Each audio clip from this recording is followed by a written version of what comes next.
जय हिंद मेरे प्यारे बच्चों। सूरदास जी द्वारा रचित कक्षा 10 में जो आपके पद हैं, तो उन्हीं में से अगला पद है जो आपका अखीरी मुरली लीजो चोरी। तो इसकी अपन संदर्भ सहित व्याख्या पढ़ते हैं और अच्छे से समझते हैं।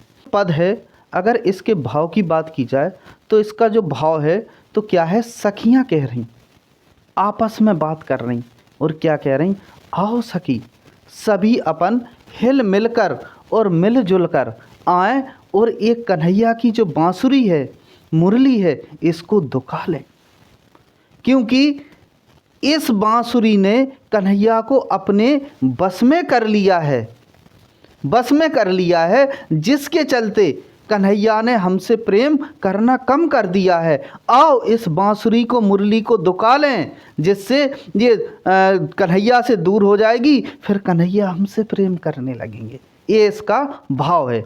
आइए बेटा जी समझते हैं और अच्छे से जानते हैं। सखीरी मुरली लीजो चोरी, तो यहाँ पे वो क्या कह रहा है कि सखीरी मुरली लीजो चोरी।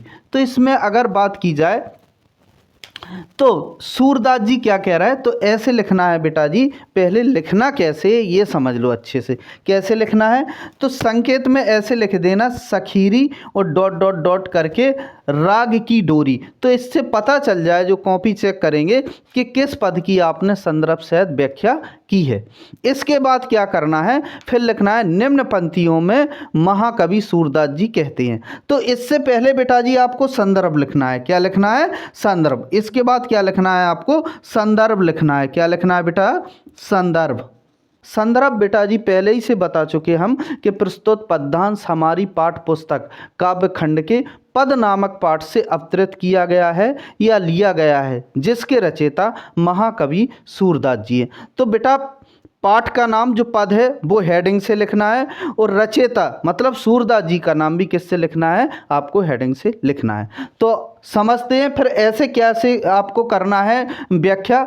तो सखीरी मुरली लीजो चोरी, तो इसमें आपको ऐसे लिखना है कि निम्न पंक्तियों में महाकवि सूरदास जी कहते हैं कि मुरली लीजो चोरी। तो निम्न पंक्तियों में सूरदास जी कहते हैं कि सखियां आपस में बात कर रही, सखियां आपस में बात कर रही और क्या कह रही, हे सखी चलो मिलजुल कर मुरली को अपन दुखा लें। तो पहली लाइन का अर्थ है बेटा जी, हे सखी चलो मिलजुल कर अपन क्या करें कि मुरली को दुखा लें। ये पहली लाइन का आपका अर्थ है बेटा, सखीरी मुरली लीजो चोरी।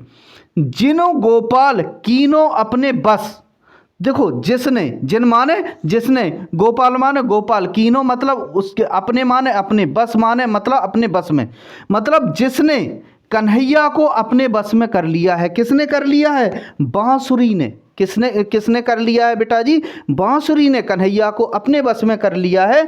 तो वो क्या कह रहे हैं, जिनी गोपाल कीनो अपने बस, मतलब जिसने कन्हैया को अपने बस में कर लिया है। प्रीति सबनी की तोरी, और क्या किया है, प्रीति मतलब हमारा प्रेम, हम सबका प्रेम, सभी की तोरी मतलब छुड़ा दिया है, और हम सबका प्रेम कन्हैया से उसने तुड़वा दिया है। क्या कर दिया है, तुड़वा दिया है या छुटवा दिया है। तो वो क्या कह रहे हैं कि आओ सखी मिलजुल कर मुरली को दुखा लें, जिसने गोपाल को अपने बस में कर रखा है और हम सबका प्रेम उसने तोड़वा दिया है। तो दोनों लाइन का अर्थ बेटा जी आपको बहुत अच्छे से समझ में आ गया होगा। एक एक लाइन क्लियर करेंगे, एक एक वर्ड क्लियर करेंगे, जिससे आपका कोई ये संदर्भ सहित व्याख्या आती है तो आप एक शब्द भी गलत करके ना आए। आगे बात की जाए बेटा, तो क्या है, छिन एक घर भीतर निसी बासर धरत ना कभऊ छोरी। तो इस लाइन का अर्थ क्या है बेटा, छिन माने एक पल के लिए, घर के भीतर, घर के भीतर, निस्बारस या घर के बाहर, घर के भीतर मतलब एक पल के लिए भी कन्हैया घर के भीतर और घर के बाहर धरत ना कभऊ छोरी, उस मुरली को छोड़कर नहीं रखते हैं। क्या नहीं रखते हैं, मुरली को छोड़कर भी नहीं रखते हैं। मतलब कहने का भाव ये है कि एक पल के लिए भी कन्हैया घर हो या बाहर हो, मुरली को कभी भी छोड़कर नहीं रखते हैं। अगली लाइन का अर्थ क्या है बेटा, कभऊ कर, कर माने होता है बेटा हाथ, कभऊ अधरन, अधरन माने होते हैं बेटा ओंठ, कर माने हाथ और अधरनी माने ओंठ। कटी, कटी माने कमर, कभौ खोसत जोरी, खोसत माने मतलब खुर्स लेते हैं। तो इस आगे बात की जाए इस लाइन की, तो कभौ कर, तो कन्हैया मुरली को क्या करते हैं, कभी वो अपने हाथों में ले लेते हैं, और कभौ अधरन मतलब कभी अपने ओंठों पे लगा लेते हैं, और कटी कभौ, कभौ अपनी कमर में खुर्स लेते हैं, और खोसत जोरी मतलब कभी अपनी कमर में खुर्स लेते हैं। आई होप आपको बेटा जी बहुत अच्छे से समझ में आ रहा होगा।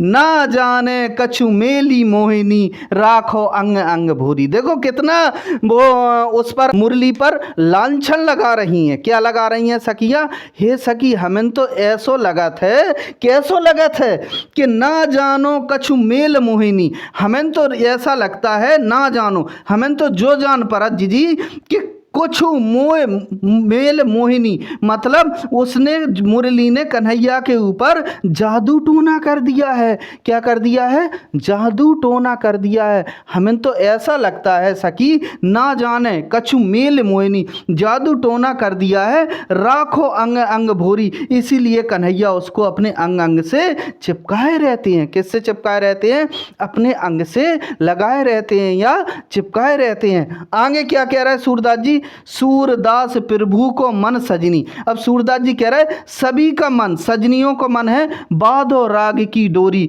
और कह रहे हैं कि कन्हैया ने उसी मुरली के साथ अपनी प्रीति जोड़ रखी है, उसी से वो अब प्रेम करते हैं, मुझसे प्रेम नहीं करते हैं। आई होप बेटा जी आपको बहुत अच्छे समझ में आ गया होगा।